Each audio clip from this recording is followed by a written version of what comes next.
Paz seja convosco, hoje dia 25 de fevereiro de 2021. E já faz algum tempo que eu não posto vídeos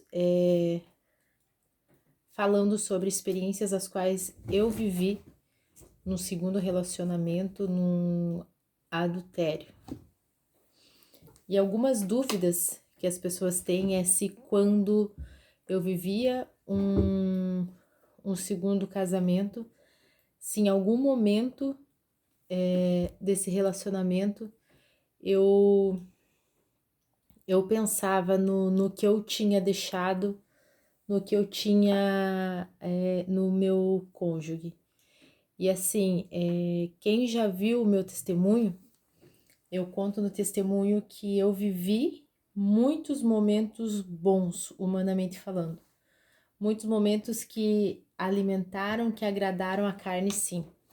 No meu testemunho eu conto que eu vivi momentos aos quais antes eu nunca tinha vivido. Um momento de ter uma rotina de sair, de almoçar fora, ou de fazer um lanche, ou de ir no cinema. Isso eram poucas coisas que eu poderia ter feito, né, desde o do primeiro relacionamento. E eu nunca tive a oportunidade de fazer, nunca foi uma rotina nossa. Então, assim, existem relacionamentos que eles têm tudo para dar certo, mas quando você permite com que esse relacionamento ele caia na rotina, ele vira uma coisa maçante, por mais que as pessoas desse relacionamento tenham tudo para dar certo, mas a rotina é algo que o teu relacionamento é algo que quando você cai na rotina, é, ele faz com que o seu relacionamento seja um relacionamento destrutivo, seja algo que você busca alguma coisa, mas você não sabe o que que é. Eu tô falando do que eu sentia, de como eu vivia. No meu primeiro casamento, por não ter, é óbvio que adultério não é uma coisa que você se justifique. Foi erro, foi fraqueza. Existem pessoas que falam que foi falta de caráter. E eu nunca coloquei a culpa do que eu fiz em ninguém. Eu sempre fui mulher o suficiente para assumir a minha culpa. Mas eu buscava algo ao qual eu não tinha no meu relacionamento, mesmo que a gente não brigasse, eu e meu esposo, mesmo que a gente não, que a gente se desse bem, mas pela falta de ter algo que nos tirasse, que tirasse nosso relacionamento da rotina. Eu na época eu tinha 27 anos, é, não tinha experiência alguma. Eu achava que aquilo que eu estava buscando eu encontraria no segundo relacionamento, uma vez que nessa época eu ainda não tinha consciência que um segundo casamento com esse cônjuge vivo era adultério. Eu pensava que eu não poderia ter um relacionamento extraconjugal. Então, assim, quando eu contraí essa segunda aliança, os primeiros meses, primeiros anos, eu vivia muito bem porque eu achava que eu estava fazendo tudo certo, né? Eu tinha um relacionamento ao qual eu tentava fazer, não deixar cair na rotina. E assim, às vezes, quando haviam algumas discussões, porque todo relacionamento são duas pessoas que estão vivendo no mesmo teto, duas pessoas com criações diferentes, com idades diferentes, no meu caso, com pensamentos diferentes.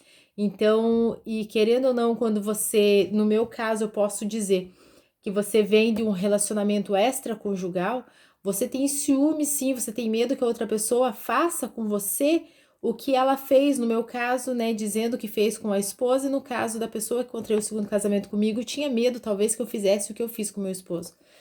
Então, assim, existiam momentos em que pensava na minha casa, na minha família, no que eu deixei. Sim, existiam momentos.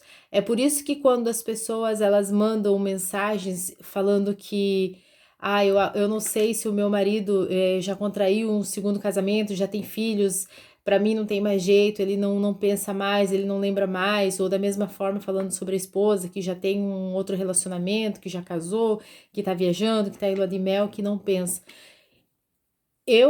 Pela minha experiência, eu vou falar assim, eu tenho 99,9% 100% de certeza que pensam sim. Existem momentos que as pessoas pensam. Existe um momento em que as pessoas estão fazendo algo as quais elas já viveram nos relacionamentos reais, né, nos casamentos, na união ao qual o Senhor permitiu, e que em algum momento desse relacionamento agora eles vão viver algo parecido, algo semelhante e vão se lembrar. No meu caso, acontecia muito quando havia alguma discussão, havia algum atrito. Eu sempre lembrava, eu sempre, por vezes, assim, eu pensava, bem no começo, quando eu saí da minha casa, por algumas vezes eu até pensei em ligar, em falar alguma coisa, em ver se eu poderia voltar. Mas eu nunca tive a coragem, de fato, em verdade, de chegar a esse ponto. Até porque eu vivia uma mistura de sentimentos. Eu sempre falo e sempre vou falar que nada justifica um adultério, nada justifica, a não ser você mesmo pagar as suas consequências e ser homem suficiente, ser mulher suficiente para admitir os seus erros.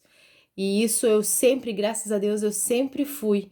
A partir do momento que eu reconheci o meu erro, a partir do momento que eu consegui ouvir a voz do Espírito Santo me mostrando onde eu estava errando e que eu larguei do pecado, eu nunca fiz segredo, coisa que isso assusta algumas pessoas aqui do canal, e eu nunca joguei a culpa em ninguém, senão a minha parcela de culpa sou eu que carrego, eu não culpo ninguém pelo que eu fiz. Me arrependo? Hoje me arrependo muito, muito, muito. E hoje eu pago a consequência, mas eu pago uma consequência consciente que tudo o que eu passo foi por culpa de um mau passo ao qual eu dei. E assim, frisando e reforçando, eu creio sim que as pessoas que estão no segundo casamento, no terceiro casamento, e que ainda têm os seus cônjuges vivos, que em algum momento elas pensam sim, em alguns momentos elas se arrependem, em alguns momentos elas querem voltar atrás, mas muitas vezes a ferida que nós causamos nos nossos cônjuges não permite com que nós venhamos voltar atrás por receio de levar um não. Eu mesmo demorei alguns anos para poder conseguir orar pedindo para o Senhor a restauração do meu casamento. E eu sei que tem muitas situações, por que eu falo assim? Eu sei que tem muitas situações, pelos e-mails aos quais eu recebo, de pessoas falando que gostariam de voltar, mas que elas vão preferir ficar sozinha porque elas não têm coragem de pedir, porque elas têm medo, elas têm receio da resposta, da negativa às quais elas podem ouvir. Nesses 10 anos, eu já ouvi muitas negativas. O Senhor já me deu algumas estratégias, foram feitas essas estratégias, e eu olho para trás e eu não acredito que eu tive a coragem de fazer as coisas as quais eu já fiz para tentar reaver o meu casamento. Porém, para mim é um pouco mais difícil do que muitas pessoas que vêm no canal, porque o meu esposo, ele não é conhecedor da palavra. Então, assim, existe uma relutância maior. Nós moramos numa cidade pequena, então quando eu fui embora da minha casa, que eu contraí um segundo casamento, a cidade inteira ela ficou sabendo. Então, eu tenho vários agravantes. O meu esposo, ele não é conhecedor de Jesus. Quando eu fui embora e eu contraí um segundo casamento, todo mundo ficou sabendo. Eu fui a parte que no meu casamento fui eu a parte que errei. Então existem vários agravantes, mas existe algo a qual aniquila, a qual faz com que nenhum desses agravantes me faça ver a restauração do meu casamento como impossível, porque eu reconheci o Senhor Jesus como o único e suficiente Salvador da minha vida. Eu me arrependi de fato e de verdade do mau passo ao que eu dei, e hoje eu vivo, hoje eu pago as consequências desse mau passo, hoje eu vivo em busca da restauração desse casamento, hoje eu vivo à espera. Já se passaram 10 anos desde então, e assim, eu não sei quanto tempo você tem esperado, eu não sei quanto tempo você tem buscado.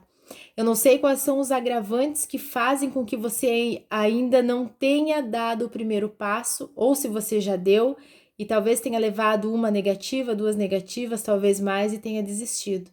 Mas eu venho falar para você que eu já levei não foi uma nem duas negativas. Eu venho falar para você que os anos já se passaram. Eu venho falar para você que eu tenho vários agravantes. Mas eu venho dizer para você também que tem tem alguém que faz com que todos os dias as suas misericórdias venham se renovar na minha vida. Eu tenho alguém que todos os dias me impulsiona a viver mais um dia. Eu tenho alguém que me prometeu, e esse alguém ele é fiel para cumprir. E esse alguém ele tem nos buscado, ele tem nos chamado para que nós venhamos viver uma vida conforme a sua palavra, uma vida de renúncias e uma vida que muitas vezes muitos dos que estão ao nosso redor não vão entender o porquê nós ainda insistimos, o porquê nós ainda buscamos, porque para o mundo muitas vezes é um impossível aquilo que nós pedimos, aquilo que nós buscamos. Mas nós temos um alguém que é especialista no impossível. Deus abençoe e paz seja convosco.